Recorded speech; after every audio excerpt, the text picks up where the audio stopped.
راجين من الله تعالى أن نكون أوفياء لعهد الله ورسوله صلى الله عليه وسلم، والمحبة الصادقة التي طوقتموها.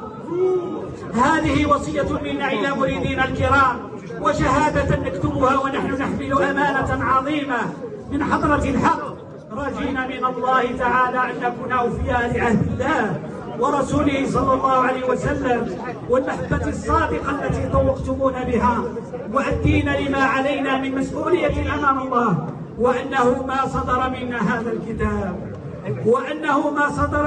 هذا الكتاب إلا عن إذن إلهي من الحضرة النورانية، إذ أكرمنا الله بسر الاسم المفرد، وهو سر من أسرار الفناء في الله والوجود في حضرته، وجعلنا نسطع بهذا الأمر هادين إياكم إلى طريق الحق واليقين، متوكلين على وعده بالنصر والتمكين وظهور هذا الحق في مشارق الأرض ومغاربها.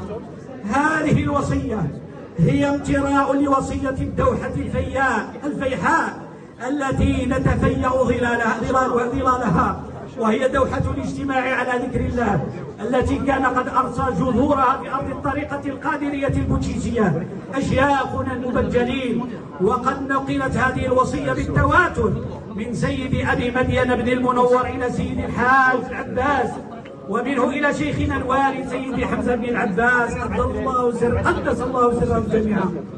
بعد انتقال والدنا إلى جوار ربه حملت هذه الأمانة، وهي رسالة الدعوة إلى الله بالحال والمقال وصفاء الروح وحكمة القيادة والتسيير والسير على خطى ومنهج أسلافنا، محافظا على هذا الإرث الروحي المبني على الكتاب والسنة. فنحن اليوم نرصف هذه الرسالة، رسالة الإحسان إلى الناس وتقريبهم إلى الله بأسلوب يمنع القلوب طمأنينة. والحمد لله نرى اليوم زاويتنا القادرية البوتشيزية وقد ازداد صيتها في بقاع المعمور، وانتشر إشعاعها وازداد عددها ومددها يوما بعد يوم، متوسعة بذلك في علمها وفي عملها الدعوي، لتصل إلى قلوب العطشة لتصل إلى قلوب عطشة للهداية. إن استمرارية هذه الطريقة المباركة لخير دليل وشاهد حي على ما أرساه شيوخنا كابرا عن كابر، سلسلة ذهبية متصلة بسندها إلى رسول الله صلى الله عليه وسلم، وهو ما نجدد به عزيمتنا اليوم بما بشرنا به أهل الله. أبنائي وأحفادي الشرفاء ومريدي ومريدات طريقتنا المباركة، أبنائي وأحفادي الشرفاء والشريفات ومريدي ومريدات طريقتنا المباركة، وأنا بدوري أبشركم اليوم بأن هذا السر الذي أذن لي به ووقر في صدري هو نفس السر الذي أذن به ويقر في صدر ابني بشارة العارفين سيدي منير. وأنا بدوري أبشركم اليوم بأن هذا السر الذي أذن لي به ووقر في صدري هو نفس السر الذي أذن به ويقر في صدر ابني بشارة العارفين سيدي منير، سر متصل. وكما أخبرني والدي قبيل وفاة جدي سيد الحاج عباس قدس الله سرهما وهو يسلمني وصيته قائلا لي بالعامية المغربية اللي عندي عندك، وأنا اليوم أقولها أمام الملأ وأشهدكم وأوصيكم مكررا العبارة نفسها اللي عندي عند سيدي ولدي منير، اللي عندي عند ولدي منير، إنها أمانة عظيمة يتحملها من بعدي بصدق وإخلاص. قال الله تعالى: الله أعلم حيث يجعل رسالاته العام. اللهم إني أشهدك وأشهد ملائكتك ورسلك وأنبياءك وأولياءك إني قد أديت الأمانة وبلغت أمرك وأوصيت بهذا السر لابن البار مولاي منير من بعدي، فهو قمر مشرق في سماء الطريقة وبشارة أجداد أجداده أولياء الله الصالحين، وسراج يهتدي به السالكون في قلوب النور.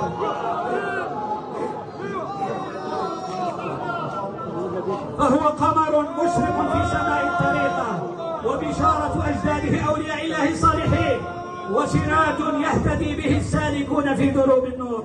وهو نور من نور الحق المتصف بالصفاء الكامل والصدق التام، وهو مرشد للقلوب السائرة في الطريق، جامع بين علم الشريعة وحقيقة المعرفة، ثابت في سعيه نحو الله، ووارث للسر الذي أودع في هذه الطريقة.